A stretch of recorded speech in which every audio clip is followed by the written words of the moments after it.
அனைவருக்கும் வணக்கம். ஒரு சிலருக்கு கஷ்டம் அப்படின்னு பார்த்தீங்கன்னா, அந்த வீட்ல திடீர்னு ஒரு கஷ்டம் இருக்கும். அதாவது யாருக்காவது உடம்பு சரியில்ல அப்படின்னா, அந்த உடம்பு சரியில்லாதது சீக்கிரம் சரி பண்ணிடலான்னு அவங்களும் எதேதோ செய்வாங்க. ஆனா சரியாகாது. நல்லா நடந்துட்டு இருந்தாங்க. நல்லா தான் வேலை பார்த்துட்டு இருந்தாங்க. ஆனா திடீர்னு அவங்களுக்கு ஒரு கை, கால் முடக்கமோ இல்ல ஏதோ ஒண்ணு அப்படி இருக்காங்க. அதேபோல மனசுலயும் ரொம்ப குழப்பமா இருக்காங்க அப்படின்னு சொல்லுவாங்க. நமக்கு சம்மந்தமே இல்லாத ஏதோ ஒரு வியாதியோ, சம்மந்தமே இல்லாத ஏதோ ஒரு பிரச்சனை நம்மள கெடுத்துக்கிட்டு இருக்கும். அதே போல் முக்கியமாக இந்த மாதிரிலாம் பிரச்சனை இருக்குது அப்படின்னு சொன்னால் அது சரியே ஆகாது. இதுக்கு காரணம் என்ன அப்படின்னு பார்த்தீங்கன்னா, குலதெய்வ கட்டு அப்படின்னு சொல்கிறாங்க. அதே போல் பொதுவாக குலதெய்வம் ஒருவருக்கு துணை இல்லை அப்படின்னா கண்டிப்பாக இந்த பல வகையான பிரச்சனை வருமா. இதை தான் செய்வினை அல்லது இடுமருந்து கொடுக்கறது அப்படின்னு சொல்லி பல காலகாலமாக நம்ம சொல்லிக்கிட்டு வர்றாங்க. இதெல்லாம் இருந்தால் நாம் எப்படி தெரிஞ்சுக்கிறது? நம்ம எதிரிகளோட விஷயத்தால் இப்படி நடக்கும்போது நாம் இதை எப்படி தெரிஞ்சுக்கிறது? இது எப்படி சரி செய்கிறது? இதெல்லாம் நாம் எதற்கான அறிகுறிகள்லாம் என்ன? இதையெல்லாம் நாம் இந்த வீடியோவில் பார்க்கலாம். கண்டிப்பாக உங்களுக்கு ஏதாவது இந்த மாதிரி பிரச்சனைகள் இருக்குது அப்படின்னு சொன்னால் மறக்காமல் கீழே கமெண்ட் பாக்ஸில் பதிவிடுங்க. இதே போல் இந்த மாதிரிலாம் எனக்கும் பிரச்சனை இருக்குது, அதாவது இந்த செய்வினை கோளாறு இருக்குதோன்னு நான் பயப்படுறேன் அப்படின்லாம் யோசிச்சிங்கன்னா நல்ல ஒரு ஜோதிடர்கிட்ட நல்ல ஒருத்தர்கிட்ட போய் பார்க்கலாம். உங்களுக்கு இந்த டிஸ்கிரிப்ஷனில் கீழே ஒரு தொலைபேசி எண் கொடுக்குறேன். அந்த எண்ணுக்கு தொடர்பு கொண்டு கூட பேசி பாருங்கள். நிறைய பேர் இந்த பிரச்சனையிலிருந்து விடுபட்டிருக்காங்க. அந்த எண்ணுக்கு தொடர்பு கொண்டு பேசி பாருங்கள். கண்டிப்பாக உங்களுக்கு எந்த பிரச்சனையாக இருந்தாலும் தீர்ந்துடும். சரி, இந்த செய்வினை கோளாறு இதெல்லாம் நம்ம எப்படி கண்டுபிடிக்கிறது, இதை எப்படி நம்ம நீக்கணும், இதற்கான வழியெல்லாம் என்ன அப்படிங்கிறதெல்லாம் தொடர்ந்து பார்க்கலாம். நீங்கள் வீடியோவை ஸ்கிப் பண்ணாமல் பாருங்கள். நீங்கள் இன்னும் உற்சாகம் டிவி சேனலை சப்ஸ்கிரைப் பண்ணாமல் இருந்தால் சப்ஸ்கிரைப் பண்ணிக்கோங்க. கூடவே இருக்க பெல் ஐக்கானை மறக்காமல் கிளிக் பண்ணிடுங்க. வாங்க வீடியோக்குள்ளே போகலாம். இல்லை செய்வினை அல்லது இடுமருந்து இது மாதிரிலாம் கேள்விப்பட்டிருக்கீங்க அப்படின்னா மறக்காமல் கமெண்ட் பாக்ஸில் சொல்லுங்கள். துஷ்ட சக்திகளை ஏவி விட்டு அதை செய்யக்கூடிய முறை மற்றும் யாந்திரிக சக்கரம் வரைந்து பூஜை படையல் வைத்து உரு செபித்தல் இடுகாடு வேலைகள் மூலமாக கூட இந்த செய்வினைகள்லாம் செய்வாங்க அப்படின்னு சொல்லலாம். இதுக்கு என்னென்ன அறிகுறிகள் தென்படும் அப்படின்னு பார்த்தீங்கன்னா, வீட்டில் இருக்கக்கூடிய நிம்மதி சுத்தமாக காணாமல் போகும். கணவன் மனைவிக்குள்ளே எப்போ பாரு சண்டை சச்சரவு பிரச்சனை தான். இது ஏன் சண்டை போடுறாங்க அப்படின்னு கூட அவங்களாலேயே கண்டுபிடிக்க முடியாது. நீண்ட நாளாக குழந்தை பாக்கியம் இல்லை அப்படின்னு சொல்கிறவங்க அது அப்படியே தொடர்ந்துக்கிட்டே போகிறது. ஒரு திடீர்னு ஒரு நல்லது நடக்கிறது அந்த மாதிரிலாம் இல்லாமல் அப்படியே தொடர்ந்துக்கிட்டே போகிறது. வீட்டில் பொருள் செலவுகளை ஏற்படுத்தக்கூடிய உடல் மூலியமாக மருத்துவரால் கண்டுபிடிக்க முடியும், அதாவது மருத்துவராலேயே கண்டுபிடிக்க முடியாத அளவுக்கு கூட உடம்புல ஒரு பிரச்சனை. அப்படி இல்லைன்னா உங்களுக்கு நல்லா தான் இருக்கு, எல்லா டெஸ்ட்டுமே நல்லா தான் இருக்குது அப்படின்னு சொல்லுவாங்க. இப்படி சில மர்ம நோய் பிரச்சனைகள் உருவாகிறது. எதிர்பாராத நோய்களையும் வாகன விபத்துகளும் ஏற்படுத்துறது. திடீர்னு நம்ம போயிட்டே இருப்போம், திடீர்னு ஒரு விபத்து, அதனால் நமக்கு ஒரு நஷ்டம் அது மாதிரி ஏற்படுது. அதே போல் அதில் ஒரு பெரிய இழப்பு கூட வர்றது. பண சேமிப்பு ஆகவே ஆகாது. பண சேமிப்பு அப்படின்னு பார்த்தீங்கன்னா அவங்களுக்கு வரவே வராது. முக்கியமாக பணம் விரயம் ஏற்படும். பிள்ளைகளுக்கு படிப்பில் குறைபாடு ஏற்படும். தீராத வலி, மனக்குழப்பம், பயம், வெறுப்பு, நடுராத்திரியில் கெட்ட கனவு வர்றது, கருப்பு உருவம் போட்டு அழுத்தக்கூடியது.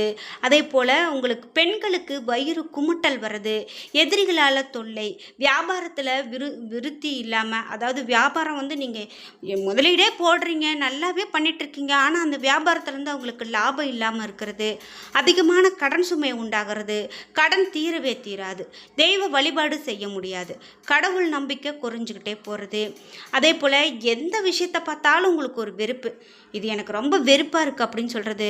மன நிம்மதி உங்களுக்கு அறவே இருக்காது. பசியும் தூக்கமும் இருக்காது. மனதில் எதிர்மறை சிந்தனை குடிக்கொண்டு இருக்கும். எதிர்மறை எண்ணங்கள் தோன்றலாம். அதிக கோபம், அதிகமான ஒரு விஷயங்களில் எரிச்சல் அடைகிறது. எந்த தொழிலாக இருந்தாலும் சரி, வேலையாக இருந்தாலும் சரி, நஷ்டம், விரயம், தேவையில்லாத பிரச்சனை இவை எல்லாமே உங்களை ஆட்படுத்திட்டே இருக்கும். குலதெய்வ கட்டில் இருக்கக்கூடிய குடும்பத்துக்கு சாதகமாக எதுவுமே நடக்காது.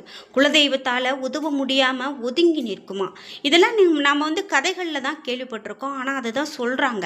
குலதெய்வ கட்டை உடைக்காமல் செய்வினை கோளாறை சரி செய்யாமல் நம்ம எந்த ஒரு முயற்சியுமே செய்தாலும் கூட அதில் நமக்கு தீர்வு கிடைக்காது அப்படின்னு சொல்கிறாங்க.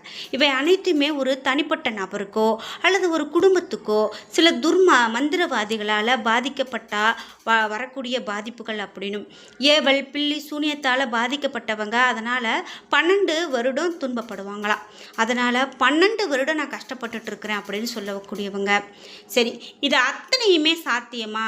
இதனால் நம்ம வந்து என்னெல்லாம் நடக்கும் அப்படின்னு பார்த்தா, சில நாச வேலை செய்கிறவங்களுக்கு முதல்ல செய்யக்கூடிய வேலை பாதிக்கப்படும். அதாவது நமக்கு யாராவது கெடுதல் நினச்சி எதாவது பண்ணியிருக்காங்க அப்படின்னா நம்ம செய்யக்கூடிய வேலை பாதிக்கப்படும். குலதெய்வத்தை கட்டுப்படுத்துறதுக்கான காரணம் எல்லாமே குடும்பங்களுக்குள்ள கட்டுப்பாடாக ஒரு குலதெய்வம் அப்படின்னு பார்த்திங்கன்னா ஒன்று உள்ளது. குலதெய்வம்னு இருந்தாலே எந்த விஷயமுமே வந்து நமக்கு பிரச்சனைகள் தாக்காது. நம்ம ஒரு கட்டுக்குள்ளேயே தான் இருப்போம். அதே போல் நாம் முக்கியமாக இதுக்கு தீர்வு அப்படின்னு பார்த்திங்கன்னா, செய்வினையால் பாதிக்கப்பட்டு இருக்கிறவங்க அவ்வளவு எளிதில் தீர்வை நோக்கி செல்ல முடியாதான். அதாவது நாம் வந்து போகணும் அப்படின்னு நினச்சா கூட போக முடியாத ஏதோ ஒரு பிரச்சனை அவங்கள தடுத்துக்கிட்டே இருக்குமா. அதையும் மீறி நீங்கள் முயன்று பிரச்சனையை சரி செய்தால் மட்டுமே நல்ல ஒரு மாற்றங்கள் வரும் அப்படின்னு சொல்கிறாங்க. இன்னும் முக்கியமாக இந்த பிரச்சனைகள் பற்றி என்னெல்லாம் சொல்கிறாங்க அப்படின்னு பார்த்திங்கன்னா, நமக்கு வந்து ஒரு பசி எடுக்காத உணர்வு, நம்ம முன்னேறதுக்கான எந்த ஒரு விஷயத்தையுமே நம்மளால் யோசிக்க முடியாத ஒரு உணர்வு, அடிக்கடி நம்ம வீட்டில் வந்து பால் பொங்குறது, கூடவே யாரோ இருக்கிறது போல் தோன்றுறது, தூக்கத்தில் நம்ம உடலை தூக்கி போடுறது போல் தோன்றுறது, தூங்கும்போது நம்ம யாரோ வந்து அமுக்குவது போல் சொல்லுவாங்க. பில்லி சூனியம் இந்த மாதிரி செய்யப்பட்ட பாதிப்புகள் இப்படி இருக்குமா.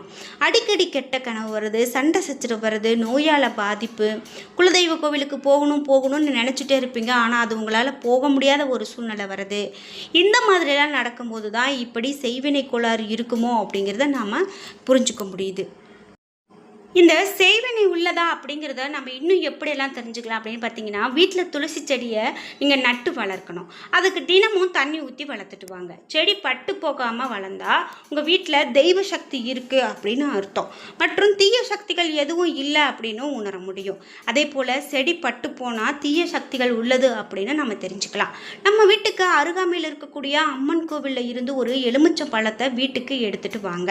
அதை உங்கள் வீட்டில் பூஜை அறையில் வைத்து வழிபாடு செய்து வச்சிருங்க. உங்கள் வீட்டில் எலுமிச்சம்பழம் அழுகாமல் வாடி போனால் செய்வினை எதுவும் இல்லை அப்படின்னு நீங்கள் தெரிஞ்சுக்கலாம். பழம் அழுகி போனால் செய்வினை இருக்குது அப்படிங்கிறத நீங்கள் தெரிஞ்சுக்கலாம். பழம் வந்து காஞ்சி போகணும், அதுதான் நல்லது.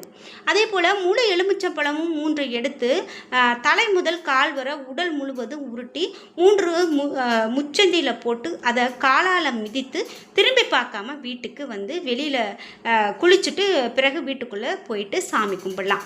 இதனால் தீய சக்திகள் நம்ம விட்டு விலகிவிடும் அப்படிங்கிறது சொல்லப்படுது. அதே போல் வீட்டில் கடல் நீரை தெளித்து விடுறது நல்லது. கடல் நீர் இல்லாத பட்சத்தில் நீரில் கொஞ்சம் கல்லுப்பு போட்டு அதை கரைத்து அந்த தண்ணீரை வீடு முழுவதும் தெளித்து விடுறது நல்லது. ஞாயிறு அல்லது வியாழன்கிழமை மாலை நிலைவாசலில் கல்லுப்பு பரப்பி அதன் மேலே தேங்காய் வைத்து கற்பூரம் ஏற்றி இந்த வீட்டில் இருக்கக்கூடிய தீய சக்திகள் அனைத்தும் விலகணும் அப்படின்னு சொல்லி அறிவாளால் தேங்காயை வெட்டி தூரத்தில் கொண்டு போய் தேங்காய் உப்பை போட்டுட்டு வர்றது, நீர் நிலைகளில் போடுறது, இவையெல்லாம் செய்யலாம். அதே போல் இந்த மாதிரியான பாதிப்புகள் உங்களுக்கு இருக்குது அப்படின்னா குளக்கரைக்கு போய் ஒரு எலுமிச்சம்பழத்தை எடுத்து உங்களுடைய குலதெய்வத்தை நினைத்து உங்கள் தலையை சுற்றி பின்புறமாக எரிந்துடுறது நல்லது. பிறகு அந்த குளத்தில் நீராடி உங்களுடைய இஷ்ட தெய்வத்தை தரிசித்து வந்தீங்க அப்படின்னா செய்வினை கோளாறுகள் நீங்கும் அப்படிங்கிறது சொல்லலாம். இப்படி இந்த மாதிரி நம்ம வீட்டில் பிரச்சனைகள் இருக்குது அப்படின்னு சொன்னால் வச்சுக்கோங்களேன், அது திரும்ப திரும்ப சொல்லட்டி நம்மளை மேலும் மேலும் பிரச்சனைக்குள்ளாக்கக்கூடியதாகவே இருந்துகிட்ருக்கோம். எதிர்பாராத விஷயங்கள் நடக்கும். மந்திர தந்திரங்கள் உள்ளிட்டவையை பயன்படுத்தி நம்ம செய்யக்கூடிய பூஜைகளை செய்வினைகள் அப்படின்னு சொல்கிறோம். அப்படியே உங்களுக்கு இந்த மாதிரியான பாதிப்புகள் இருக்குது அப்படின்னா மறக்காமல் கமெண்ட் பாக்ஸில் பதிவிடுங்க. இதை இருந்ததை நீங்கள் எப்படி சரி செய்தீங்க அப்படிங்கிற உங்களுடைய கருத்துக்களையும் மறக்காமல் கமெண்ட் பாக்ஸில் பதிவிடுங்க. இது மட்டும் இல்லாமல் யாராவது உங்களுக்கு இந்த மாதிரி அக்கம் பக்கத்தில் சொல்லியிருக்காங்க, நான் இப்போ கண்ணார பார்த்துருக்குறேன், இந்த மாதிரி இருந்து சரி செய்திருக்காங்க அப்படின்லாம் தோணுச்சுன்னா, உங்களுக்கு தெரிஞ்சதுன்னா மறக்காமல் கமெண்ட் பாக்ஸில் சொல்லிவிடுங்க. என்ன நண்பர்களே, இன்றைக்கி வீடியோவில் நாம் இந்த மாதிரி செய்வினை இந்த மாதிரி கெட்ட விஷயங்கள்லாம் இருக்கிறத எப்படி தெரிஞ்சுக்கலாம் அப்படிங்கிறத பார்த்தோம். இந்த வீடியோ கண்டிப்பாக உங்களுக்கு ரொம்ப பயனுள்ளதாக இருந்திருக்கும். வீடியோ உங்களுக்கு பிடிச்சிருந்தா லைக் பண்ணுங்கள், ஷேர் பண்ணுங்கள், கமெண்ட் பண்ணுங்கள். நீங்கள் இன்னும் உற்சாகம் டிவி சேனலை சப்ஸ்கிரைப் பண்ணாமல் இருந்தால் சப்ஸ்கிரைப் பண்ணிக்கோங்க. கூடவே இருக்க பெல் ஐகானை மறக்காமல் கிளிக் பண்ணிடுங்க. நன்றி வியூவர்ஸ்.